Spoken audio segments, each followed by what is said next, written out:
Hello hi मेरे प्यारे बच्चों, कैसे हैं आप लोग। स्वागत है आपका अपने चैनल पर आसान हिंदी में। आज आसान हिंदी में हम लोग प्यारे बच्चों क्या पढ़ेंगे, वाक्य के अंग, यानी कि वाक्य कितने तरह के होते हैं। वाक्य कितने तरह के होते हैं, उद्देश्य और विधेय। इसे एक हिंदी में हमें उद्देश्य और विधेय कहते हैं, और इंग्लिश में क्या कहते हैं, एक को सब्जेक्ट कहते हैं, एक को प्रीडिक्ट कहते हैं। यानी कि सब्जेक्ट कौन होता है, आगे चल के हम उदाहरण स्वरूप समझेंगे। उद्देश्य, जिसके बारे में कोई बात कही जाए उसे उद्देश्य कहते हैं। जैसे हाथी गन्ना खा रहा है, इस वाक्य में उद्देश्य कौन है, हाथी है, क्योंकि हाथी के बारे में बात हो रही है मेरे प्यारे बच्चों, इसलिए हम हाथी को उद्देश्य कहते हैं। और विधेय किसे कहते हैं, विधेय जिसके बारे में जो बात कही जाए उसे विधेय कहते हैं। जैसे हाथी गन्ना खा रहा है, इस वाक्य में हाथी के बारे में क्या कहा जा रहा है, गन्ना खा रहा है, ये विधेय है, यानी कि ये प्रीडिक्ट है। और जिसके बारे में बात हो रही है उसे सब्जेक्ट कहते हैं। आई होप आप लोग समझ गए होंगे मेरे प्यारे बच्चों।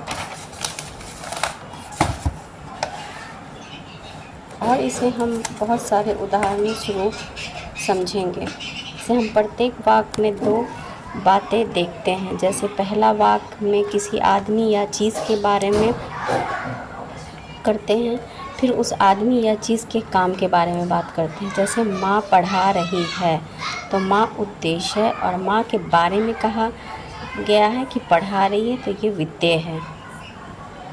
पिताजी बात कर रहे हैं, पिताजी उद्देश्य है, और पिताजी के बारे में कहा गया है बात कर रहे हैं, ये विधेय है।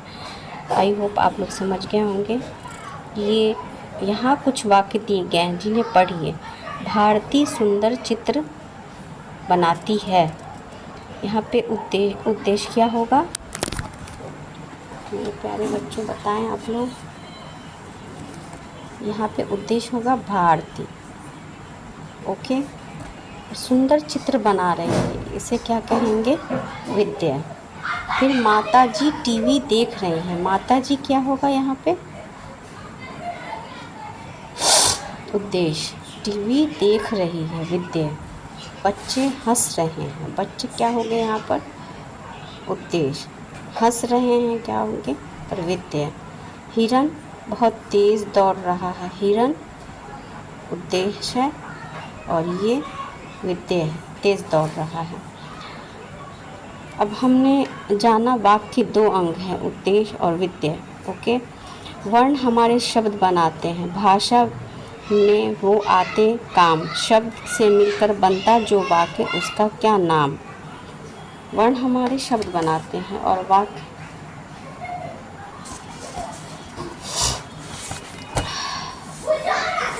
शब्द के ऐसे समूह जो सार्थक हो, इसलिए पिछले क्लास में हमने पढ़ा है,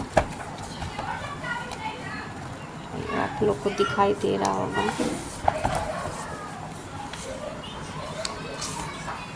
इसके बाद क्वेश्चन आंसर हम लोग करेंगे। शब्द के ऐसे समूह जो सार्थक हो वाक्य कहलाता है। वाक्य के दो अंग होते हैं, उद्देश्य और विधेय। जिसके बारे में बात की जाए वह उद्देश्य है, और जिसके बारे में कुछ कहा जाए उसे विधेय कहते हैं। सार्थक वाक्य हमने पहले ही पढ़ा, सार्थक किसे कहते हैं, निरर्थक किसे कहते हैं। तो जिसके ऐसा वाक्य जिसका समझ में आए कि क्या बात हो रही है उसे सार्थक समूह कहते हैं। इसी समूह को हम वाक्य कहते हैं। और वाक्य के दो अंग होते हैं, उद्देश्य और विधेय, ओके मेरे प्यारे बच्चों। और नेक्स्ट क्लास में हम क्वेश्चन आंसर करेंगे। आई होप आप लोग को समझ में आ गया होगा। इतने दिन से मैं वीडियो नहीं बना रही थी, प्लीज़ मेरे वीडियो को शेयर करें और लाइक करें मेरे प्यारे बच्चों। Bye, thank you.